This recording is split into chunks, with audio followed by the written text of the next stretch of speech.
পাতাটা। বিদায় অনুষ্ঠান কেবল একটি আনুষ্ঠানিকতা নয়, বরং এটি জীবনের একটি গুরুত্বপূর্ণ অধ্যায়ের সমাপ্তি এবং নতুন এক অধ্যায়ের সূচনা। এই উপলক্ষে রংপুরের মিঠাপুকুর উপজেলার খোরাগাছ ইউনিয়নের মৌলভীগঞ্জ উচ্চ বিদ্যালয়ে 2025 সালের এসএসসি পরীক্ষার্থীদের বিদায় অনুষ্ঠান অনুষ্ঠিত হয়েছে। বৃহস্পতিবার বিদ্যালয় প্রাঙ্গণে আয়োজিত এই বিশেষ অনুষ্ঠানে 2025 সালের এসএসসি পরীক্ষার্থীদের স্মৃতিকে স্মরণীয় করে রাখতে নানা সুন্দর ও মনোমুগ্ধকর পরিবেশনার মাধ্যমে অনুষ্ঠানটি সাজানো হয়। শিক্ষা প্রতিষ্ঠানটির প্রধান শিক্ষক মোক্তারুল ইসলামের পরিচালনায় এবং সকল শিক্ষকের নিরলস পরিশ্রম ও দায়িত্বশীল শিক্ষাদানের ফলে বিদ্যালয়টি ধারাবাহিকভাবে বোর্ড পরীক্ষায় ভালো ফলাফল করে আসছে। তিনি আশা প্রকাশ করেন এই ধারাবাহিকতা আগামীতেও বজায় থাকবে এবং বিদায়ী শিক্ষার্থীরাও তাদের অর্জন দিয়ে বিদ্যালয়ের সুনাম অক্ষুণ্ণ রাখবে। আসলে এই বিদায়ের ক্ষণটা খুবই দুরূহের কঠিন একটা বিষয়। আবেগ আপ্লুত আমি যে আমার সন্তানেরা, আমি সবসময় ক্লাসে বলি আমার সন্তান, আমার মেয়েরা, এরা আমার ছেলেরা, সবার জন্য ভালোবাসা নিরন্তর থাকবে। বিশেষ আমন্ত্রণে এই বিদায় অনুষ্ঠানে উপস্থিত ছিলেন জাতীয় দৈনিক সরেজমিন বার্তার প্রতিনিধি মোহাম্মদ রিফায়েত ইশতিয়াক হৃদয় এবং শহীদুল ইসলাম। অনুষ্ঠানে বিদায়ী শিক্ষার্থীদের উদ্দেশ্যে অনুপ্রেরণামূলক বক্তব্য রাখেন মোহাম্মদ রিফায়েত ইশতিয়াক হৃদয়।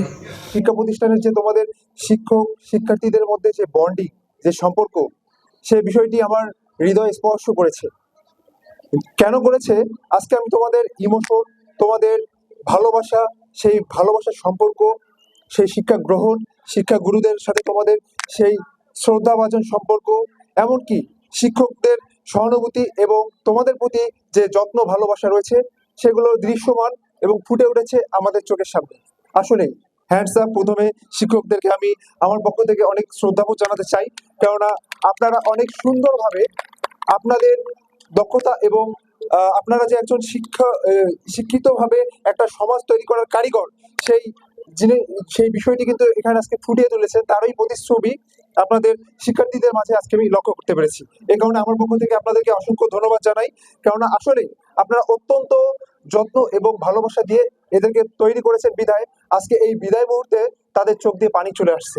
আসলে যে বিষয়টি আমাকে অত্যন্ত ইমোশনাল করেছিল এবং ভিতরে কাঁদিয়েছিল, যেটা আমি প্রকাশ করতে পারিনি, খুব ভালো লেগেছে। তো আমি বলবো, তোমরা যারা আজকে এখান থেকে 2025 সালে এসএসসি পরীক্ষায় অংশগ্রহণ করবে বা আগামী দিনের জন্য পরবর্তী স্টেজে যাবা, এটা তোমাদের জীবনের দ্বিতীয় ধাপ অতিক্রম করে পরবর্তীতে কলেজে চলে যাবা, সবার জন্য আমার পক্ষ থেকে শুভকামনা থাকবে। আর তোমাদের জন্য একটা উপদেশ থাকবে, সেটা হচ্ছে তোমরা এখানে আসছিলা শিক্ষার জন্য, শিক্ষা গ্রহণ করেছো, শিক্ষকদের মর্যাদা ধরে রাখার দায়িত্ব তোমাদের। সেই শিক্ষাকে তোমরা সমাজে প্রতিফলন করবা, তোমাদের সেই শিক্ষাকে বাস্তব জীবনে প্রতিফলিত করবা এবং সেই শিক্ষা দিয়ে নতুন করে সমাজ বিনির্মাণ করবা। এটাই তোমাদের প্রতি আমার আহ্বান থাকবে। বিদায় অনুষ্ঠানের এই আবেগঘন মুহূর্তটি শুধু শিক্ষার্থীদের নয়, শিক্ষকদের মনেও স্মরণীয় হয়ে থাকবে। বিদ্যালয় কর্তৃপক্ষ আশা করে বিদায়ী শিক্ষার্থীরা জীবনের প্রতিটি ক্ষেত্রে সফলতা অর্জন করবে এবং বিদ্যালয়ের গৌরবকে আরও উজ্জ্বল করবে।